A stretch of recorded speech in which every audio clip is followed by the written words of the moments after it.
আসসালামু আলাইকুম। নাসরিন ব্লগার চ্যানেলে আপনাদের আরও একবার স্বাগত। কাছে এবং দূরে, দেশ ও দেশের বাইরে যে যেখান থেকে বসে আমার ভিডিওটি দেখছেন, আশা করছি আল্লাহর রহমতে সবাই ভালো আছেন। আমরাও আলহামদুলিল্লাহ ভালো আছি। চলে আসলাম আপনাদের মাঝে নতুন আর একটা ভিডিও নিয়ে। আশা করছি সকলকে ভালো লাগবে। যদি ভালো লেগে যায় তাহলে ভিডিওটিতে একটা লাইক করো, আর আমার এই ছোট্ট চ্যানেলটি সাবস্ক্রাইব করে পাশে থেকে অল অপশনটিকে অন করে রাখবেন, যাতে আমার ভিডিও ছাড়া মাত্রই আপনার কাছে নোটিফিকেশন চলে যায় আর আপনি চাইলে ভিডিওটি সর্বপ্রথমে দেখতে পারবেন। এখন বাজে সকাল 8টা মতো, আর আজকের ব্লগটি আমি এখান থেকে স্টার্ট করলাম। তো সকালে নাস্তা সেরে নিয়েছি, তারপরে বিছানাটাকেও একটু গুছিয়ে নিয়েছি, সাথে মেয়েটাকেও একটু পড়াশোনা করিয়েছি। তারপরে এখন প্রায় 10টা মতো, আর 10টার সময় চলে আসলাম রান্না করতে। তো চিংড়ি মাছ নিয়ে আসলো, চিংড়ি মাছগুলোকে আমি কেটে বেছে নিয়েছি, আর এই তো এখন চলে আসলাম রান্না করতে। তো মাছগুলোকে আমি লবণ আর হলুদ দিয়ে মাখিয়ে নিচ্ছি। তো মাছগুলোকে আমি একেবারে সিম্পলভাবেই রান্না করব। তো দিয়ে দিলাম হলুদ, আর হলুদ দিয়ে আমি এখন ভালো করে মাখিয়ে নিচ্ছি।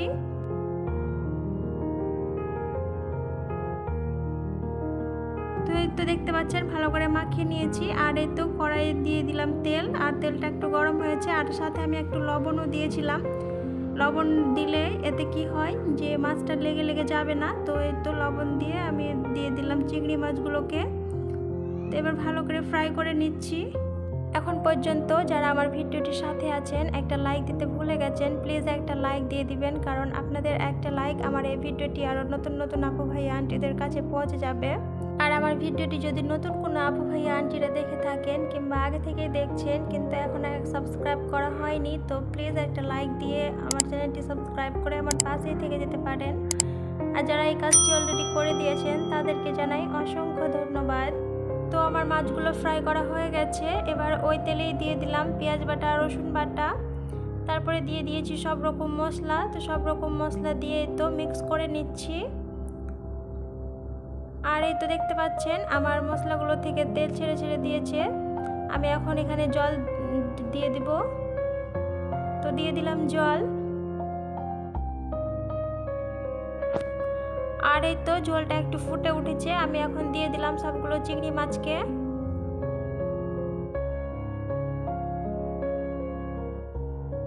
তো দিয়ে দিলাম সবগুলো চিংড়ি মাছ। এবার ভালো করে একটু নেড়ে চেড়ে দিব, তারপরে ঢাকনা দিয়ে ঢেকে দিব। আর এই তো দেখতে পাচ্ছেন আমার চিংড়ি মাছগুলো প্রায় হয়ে এসছে। আমি উপর থেকে এখন কাঁচা লঙ্কা দিয়ে দিলাম। কাঁচা লঙ্কা দিয়ে একটু নেড়ে চেড়ে দিচ্ছি। এবার গ্যাসটাকে অফ করে দিব। আর এই তো ফাইনালি আমার চিংড়ি মাছ রান্না করা হয়ে গেছে, আর দেখতে পাচ্ছেন কালারটা কি সুন্দর এসছে। খেতেও কিন্তু অনেক টেস্টি ছিল।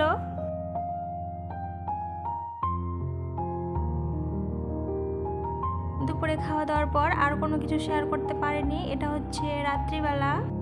আসলে রাত্রিবেলা মেয়েটা অনেক জিদ করছিল ঘুরতে যাওয়ার জন্য, তো একটু বেরিয়েছিলাম বাইরের দিকে। তো সেটা একটু শেয়ার করলাম আপনাদের সাথে।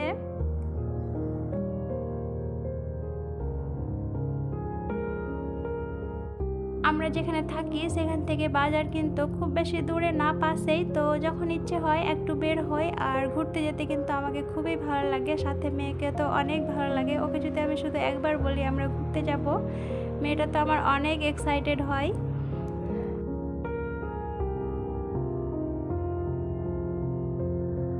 আর এই তো মা মেয়ে একটু হাঁটছিলাম, আর ওর পাপাকে একটু শ্যুট করতে বলেছিলাম, তো একটু শ্যুট করে দিয়েছে।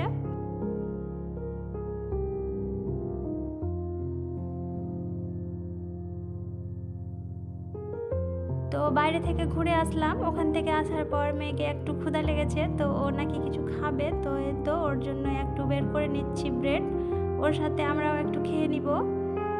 আর এই ব্রেডটা খেতে আমাকে খুবই ভালো লাগে। ব্রেডটার ভিতরে একটু ক্রিম টাইপের থাকে, তো ওটাই আমাকে খেতে খুব ভালো লাগে, আর মেয়েও অনেক পছন্দ করে।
এদিকে আমরা খেতে থাকি আর আপনাদের কাছ থেকেও বিদায় নিয়ে নিচ্ছি।